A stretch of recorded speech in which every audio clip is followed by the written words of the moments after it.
സത്യത്തിൽ ഇങ്ങനെ മുതലാളിയെ ലോകത്താർക്കും കിട്ടില്ല. ജയേട്ട് നേരെ വല്ലതുണ്ടെങ്കിൽ പറ. അതെന്താ നീ അങ്ങനെ പറഞ്ഞത്? അദ്ദേഹം എന്നോട് കാണിക്കുന്ന സ്നേഹം ഒരിക്കലും മറക്കാൻ കഴിയില്ല. പിന്നെ അയാളുടെ ഒരു സ്നേഹം. നന്ദിയെ പറയരുത്. അദ്ദേഹം ആരാണെന്ന് എനിക്ക് മാത്രമേ അറിയൂ. സ്വന്തം സഹോദര പോലെയാണ് ആ മനുഷ്യനെ കാണുന്നത്. ഒന്ന് മതിയാക്കുന്നുണ്ടോ? ആ നാറിയെ മുതലാളി എന്ന് വിളിച്ചാലും മതി.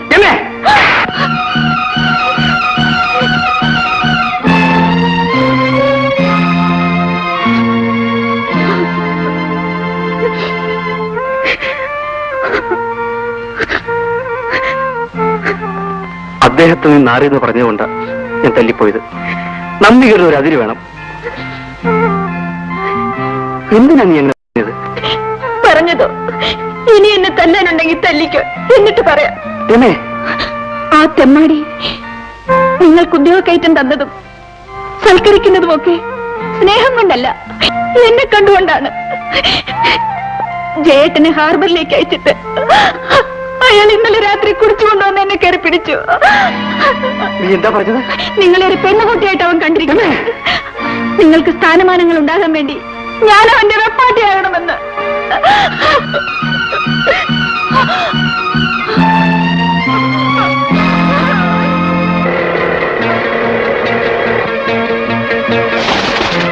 സുവർണക്ഷേത്രത്തിൽ വെടി. അതേടാ, ഞാൻ തന്നെ. നീ എന്നെ മാനേജറാക്കിയത് എന്തിനാണെന്ന് എനിക്കിപ്പോഴാണ് മനസ്സിലായത്. നീ എന്തൊക്കെയാണ് പറയുന്നത്? നിനക്കറിയില്ലല്ലേ?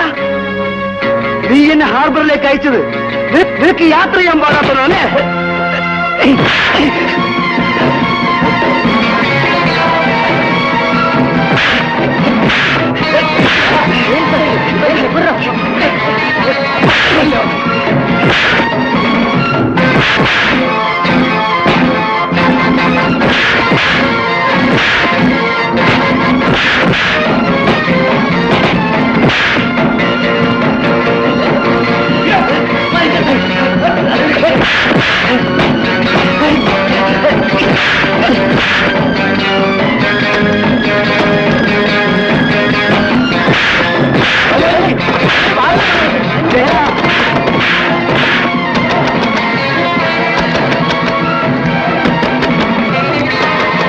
Hello, police station.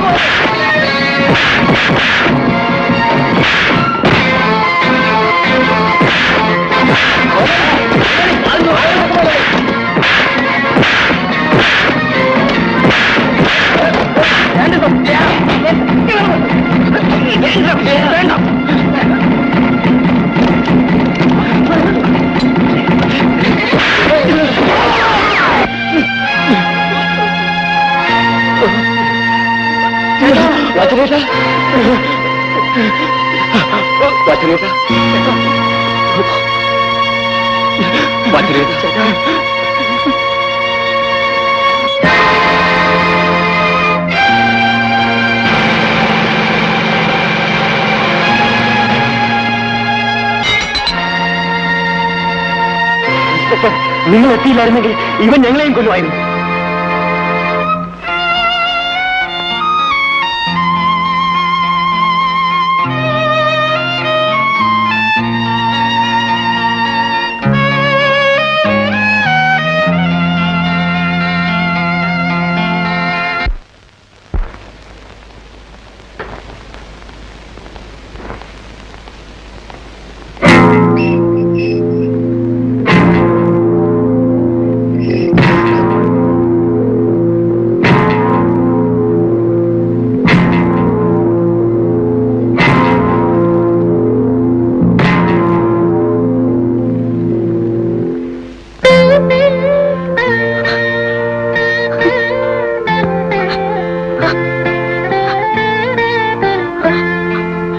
എന്തിനാ വിഷമിക്കുന്നത്? കണ്ണീരിനോ മനസാക്ഷിക്കോ ഈ ലോകത്ത് യാതൊരു വിലയില്ല. അടുത്ത കോടതിയും എന്റെ ശിക്ഷ ശരിവെക്കുകയാണെങ്കിൽ നീ എന്നേക്കുമായി എന്നെ മറന്നേക്കോ. ഞാൻ ചേട്ടനെ മറക്കല്ലോ. രമേ, നീ എന്നെ സ്നേഹിച്ചു എന്നതിന്റെ പേരിൽ എന്തെല്ലാം ദുഃഖങ്ങൾ അനുഭവിച്ചു. ഇന്ന് ജയിൽ കിടക്കുന്ന ഒരുത്തന്റെ ഭാര്യ എന്ന നിലയിൽ നിന്റെ ബന്ധുക്കളോ സ്നേഹിതരോ അവരുടെ പടിവാതിക്കൽ പോലും ചെല്ലാൻ നിന്നെ അനുവദിക്കില്ലെന്ന് എനിക്കറിയാം. ആരെയും ആശ്രയിക്കാതെ ജീവിക്കാനാണ് ഞാൻ ശ്രമിക്കുന്നത്. അതിന് ജയേട്ടന്റെ അനുവാദം വാങ്ങാനാണ് ഞാൻ ഇപ്പോ വന്നത്. എന്തനുവാദം? ജയേട്ടൻ ശിക്ഷിക്കപ്പെട്ടതിന് ശേഷം പലയിടത്തും ഞാൻ ജോലിക്ക് അപേക്ഷിച്ചു. ഒരു നല്ല കമ്പനിയിൽ നിന്നും ഇന്റർവ്യൂവിന് കാർഡ് വന്നിട്ടുണ്ട്. നീ എവിടെയായിരുന്നാലും സമാധാനത്തോടുകൂടി ജീവിക്കുന്നുവെന്ന് മാത്രം എനിക്ക് കേട്ടാ മതി. വാടക കുടിശ്ശിയുടെ പേരിൽ വീട്ടുടമസ്ഥൻ വന്ന് വീട് പൂട്ടിക്കൊണ്ടുപോയി. എനിക്ക് ജോലി കിട്ടിയാൽ ഉടനെ ഞാൻ എഴുതാം. ആ അഡ്രസ്സിൽ മറുപടി അയച്ചാൽ മതി. ശരി, നീ പൊയ്ക്കൊള്ളൂ. എല്ലാം പറഞ്ഞതുപോലെ.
എന്തോ നാടാ ബഹളം? ഒരു ക്രിക്കറ്റ് കളിക്കാൻ സമ്മതിക്കില്ലല്ലോ. അങ്ങോട്ട് നോക്കടാ.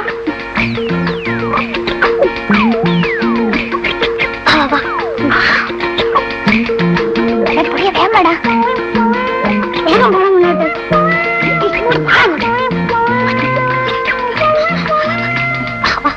അമ്മ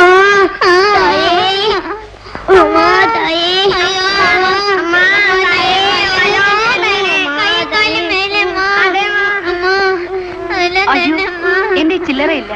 ചെക്ക് തന്നാലും മതി. ചെക്കോ? അതെ, പിച്ചക്കാശിന് പകരം ചെക്ക് സ്വീകരിച്ചാൽ മതി എന്നാ ഞങ്ങളെ യൂണിയന്റെ തീരുമാനം. ഇൻകം ടാക്സറ ശല്യം കൊണ്ടാ. ഇന്നിലേക്കുള്ള വഴി ഏതാ?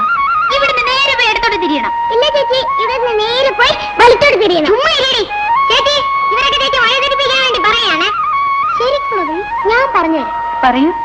അത് അവിടെ തന്നെ ഞാൻ ചോദിച്ചാൽ മതി.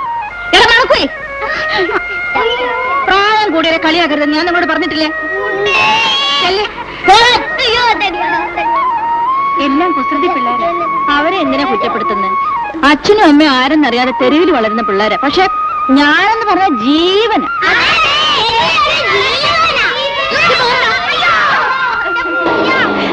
ഞാൻ ഈ ടൗണിലുള്ള പല ഓഫീസുകളിലും ചോറ് കൊണ്ട് കൊടുക്കുന്നോളാ. തിരിച്ചു വരുമ്പം ഈ പാത്രത്തിലുള്ള മിച്ചം എല്ലാം ഈ പിള്ളേർക്ക് കൊണ്ടുവന്ന് കൊടുക്കും. ഇവരെല്ലാം എന്റെ കൂടെ താമസിക്കുന്നേ. പേരെന്താ? അമ്മിണി. ഞാനിവിടെ സ്പിന്നിംഗ് മില്ലിൽ ഇന്റർവ്യൂവിന് വന്നതാ.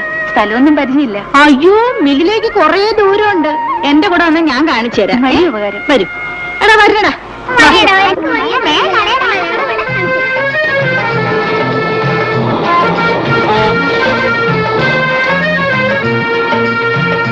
അമ്മിണി എവിടെയാ താമസിക്കുന്നത്? എന്റെ സ്വന്തം വീടങ്ങ് ചന്തമുക്കില. പക്ഷേ ഇപ്പൊ ആ ഭാഗത്തേക്ക് പോകാൻ എനിക്ക് പേടിയാ. അതെന്താ? ഞാനൊരു പരനാരയെ കയറി ലവ് ചെയ്തു. അവന്റെ കൂടെ ഒളിച്ചോടിയാ ഞാൻ ഈ ടൗണിലേക്ക് വന്നത്. പക്ഷേ അവൻ എന്നെ ചതിച്ചിട്ട് ഓടിക്കളഞ്ഞു. ഇനി ഞാൻ വീട്ടിലേക്ക് തിരിച്ചു പോയാൽ എന്റെ ആങ്ങളെ ഒറ്റ ചവിട്ടിന് എന്റെ നടു ഓടിച്ചോളെ.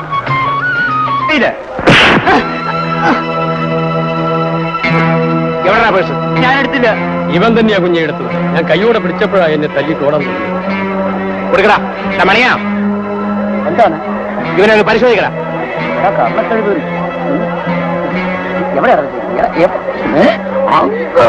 അങ്ങ് വെച്ചിരിക്കുക. ഇതാണോ നിങ്ങളുടെ പൈസ? ഇത് തന്നെയാ രാജുവണ്ണ. ഇവൻ സാധാരണ പോക്കറ്റടിക്കാരനല്ല. ഇവന്റെ ഈ നല്ലൊരു ഗ്യാങ് ഉണ്ട്. നിന്റെ ഗ്യാങ്ങിൽ എത്ര പേരുണ്ടടാ? 10-20 പേരുണ്ട്. അടുത്ത മന്ത്രിത്വത്തിലുള്ള ആളുണ്ടല്ലോ. ഞാൻ ഈ മാർക്കറ്റ് ഉള്ളിടത്തോളം കാലം ഇവിടെ വന്ന് പോക്കറ്റ് അടിച്ചാലുണ്ടല്ലോ. നിന്റെ തൊലി കൊണ്ടായിരിക്കും മണി പേഴ്സ് ഉണ്ടാക്കുന്നത്. ഈ പേഴ്സ് കണ്ടുപോയി കൈ കൊണ്ട് അടിക്കാൻ പറ്റില്ല. വേടാ.